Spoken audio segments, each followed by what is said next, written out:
Hi friends, ಇವಾಗ tomato ಗೊಜ್ಜು ಮಾಡ್ತಾಯಿದ್ದೀವಿ. ಟೊಮೊಟೊ ಚಟ್ನಿ ಗೊಜ್ಜಲ್ಲ, ಅದು ತುಂಬ ಇದು ಮುದ್ದೆಗಂತೂ ತುಂಬಾ ಚೆನ್ನಾಗಿರುತ್ತೆ. ಅಷ್ಟು ಚೆನ್ನಾಗಿರುತ್ತೆ ಮುದ್ದೆಗೆ. ಏನಿಲ್ಲ, ಬರೀ ಸಾರುಗಳು ತಿಂದು ತಿಂದು ತಿಂದು ಬೋರಾಗಿರುತ್ತಲ್ವಾ, ಆದ್ದರಿಂದ ಅದು ಈ ಟೊಮೊಟೊ ಚಟ್ನಿ ತಿಂದರೆ ಚೆನ್ನಾಗಿರುತ್ತೆ. ಅದಕ್ಕೆ ಇಂಗ್ರೀಡಿಯೆಂಟ್ಸ್ ಏನಂದರೆ ಬೆಳ್ಳುಳ್ಳಿ, ಒಣಮೆಣ್ಸಿನ್ಕಾಯಿ ಮತ್ತು ಇದು ಟೊಮೊಟೊ, ಕೊತ್ತಂಬರಿ ಸೊಪ್ಪು, ಅಷ್ಟೇ, ಇನ್ನೇನಿಲ್ಲ. ಇಷ್ಟ ಹಾಕ್ಬಿಟ್ಟು ಚೆನ್ನಾಗಿ ಸ್ವಲ್ಪ ಫ್ರೈ ಮಾಡಬೇಕು. ಕೆಂಪಗೆ ಆಗಬೇಕು, ಅವು ಸ್ವಲ್ಪ ಕಪ್ಪಗೆ ಆಗಬೇಕು, ಕೆಂಪಾದಾಗ ಸ್ವಲ್ಪ ಕಪ್ಪಗೆ ಆಗಬೇಕು. ಅಲ್ಲಿವರೆಗೂ ಮಾಡಿಕೊಂಡು, ಅಂದರೆ ಟೊಮೊಟೊ ಕಟ್ ಮಾಡಿಕೊಂಡು ಇದು ಮಾಡಬಾರ್ದು. ಈಗ ನಾವು ಹೇಗಾಗಿತ್ತು ಹಾಕ್ತೀವೋ ಅದೇ ರೀತಿ ಮಾಡಬೇಕು. ಹಾಗೆ ಮಾಡಿದ್ರೆ ಚೆನ್ನಾಗಿ ಬರೋದು.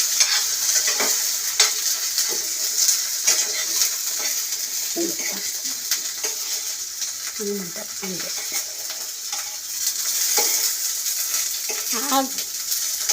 ನೀರು ಅದು ಮಾಡ್ತಾರೆ. ಹಿಂಗೆ ಹಾಕಿ ಹಿಂಗೆ ಹಾಕಿ ತಿರುಗಿಸಾಕ್ತಾರೆ. ಕಪ್ಪಗಾಗೋರ್ಗೆ ಬಿಡು, ಕಪ್ಪಗಾಗೋರ್ಗೆ ಬಿಡು, ಹೋಳು ಮಾಡುವ ಇದನ್ನು.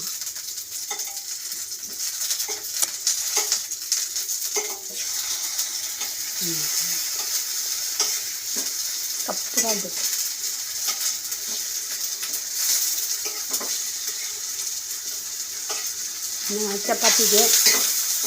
ಚಪಾತಿಗೂ ತಿನ್ಬೋದು.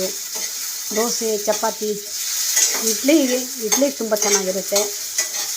ಮುದ್ದೆಗೆ ಸಪ್ಪಸಾಗಿರೋ ಮುದ್ದೆಗೆ ಮಾಡ್ಕೊಂಡು ತಿಂತೀವಿ. ಏನಿಲ್ಲ ಅಂದರೆ ಸಾರು ತಿನ್ನೋಕ್ಕಾಗಲ್ವಲ್ಲ, ಅವಾಗ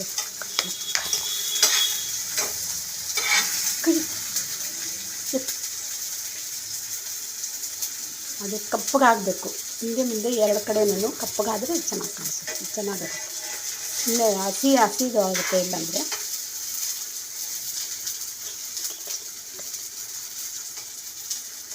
ಕಪ್ಪಗಾಗೋವರೆಗೂ ಮಾಡಬೇಕು. ಅದನ್ನು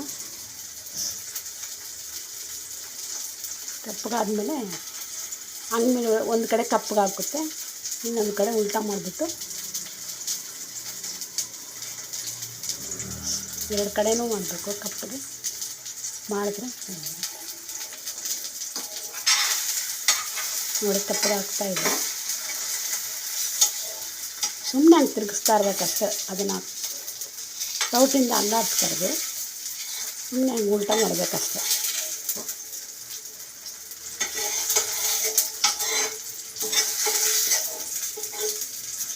ಎರಡು ಕಡೆಯೂ ಚೆನ್ನಾಗಿ ಕಪ್ಪಗಾಗಬೇಕು.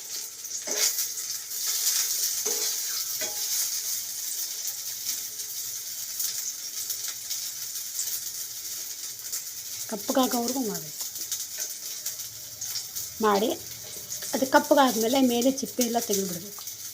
ಮೇಲೆ ಚಿಪ್ಪೆ ತೆಗೆದಾದ್ಮೇಲೆ ಈ ಒಣಮೆಣ್ಸಿನ್ಕಾಯಿನ, ಬೆಳ್ಳುಳ್ಳಿನ, ಕೊತ್ತಂಬರಿ ಸೊಪ್ಪು, ಸ್ವಲ್ಪ ಉಪ್ಪು ಹಾಕಿಬಿಟ್ಟು ಬೇಕಾದರೆ ಜೀರಿಗೆ ಹಾಕ್ಕೋಬೋದು. ಚೆನ್ನಾಗಿರುತ್ತೆ ಜೀರಿಗೆ ಹಾಕಿದ್ರೆ. ಹಾಕ್ಕೊಂಡು ಅದು ಮಿಕ್ಸಿಗೆ ಹಾಕಬಾರ್ದು, ಕೈಯಲ್ಲೇ ಗಿರಿಸ್ಬೇಕು.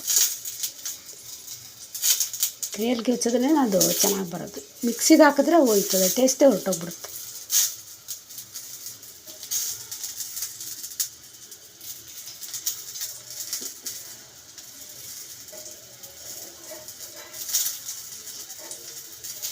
ಚೆನ್ನಾಗಿ ಹಾಕ್ಬೋದು, ಸ್ವಲ್ಪ ಕಪ್ಪಗಾಗಲಿ.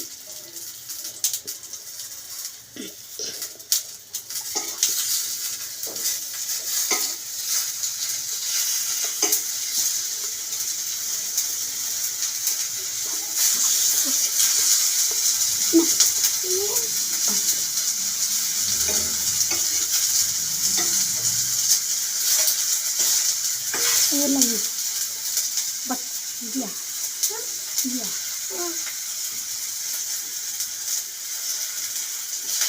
ಅದರ ಕಪ್ಪಗಾಗಬೇಕು.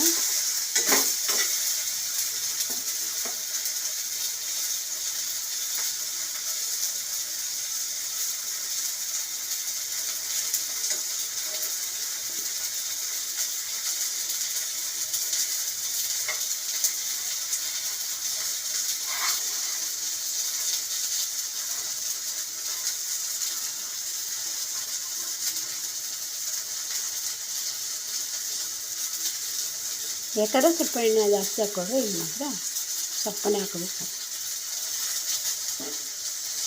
ಅದಾಗಿದೆ,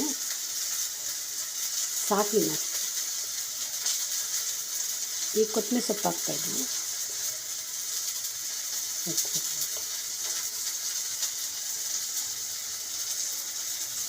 ಸ್ವಲ್ಪ ಸುಮ್ಮನೆ ಅಂಟು ಕೊತ್ತಂಬರಿ ಸೊಪ್ಪು ಹಸಿದು ಅಂತ ಅಂದ್ಬಿಟ್ಟು ಅಂತ ಹಾಕೋದು. ಹಾಕ್ಬಿಟ್ಟು ಈಗ ಸ್ಟವ್ ಆಫ್ ಮಾಡಿಕೊಂಡು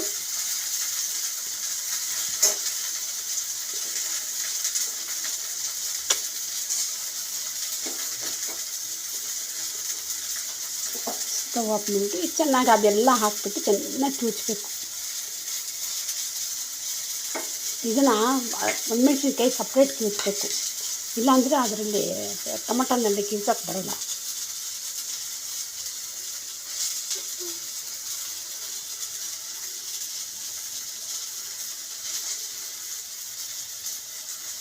ಇದೆಲ್ಲ ಸೇರಿಸ್ಬಿಟ್ಟು ಕಿವುಚ್ಬಿಟ್ರೆ ಅದು ನುಣ್ಣಕ್ಕಾಗುತ್ತೆ. ನುಣ್ಣಕ್ಕಾಗೋವರೆಗೂ ಕಿವುಚ್ಬಿಟ್ಟು ಆಮೇಲೆ ತಿನ್ನಬೇಕು.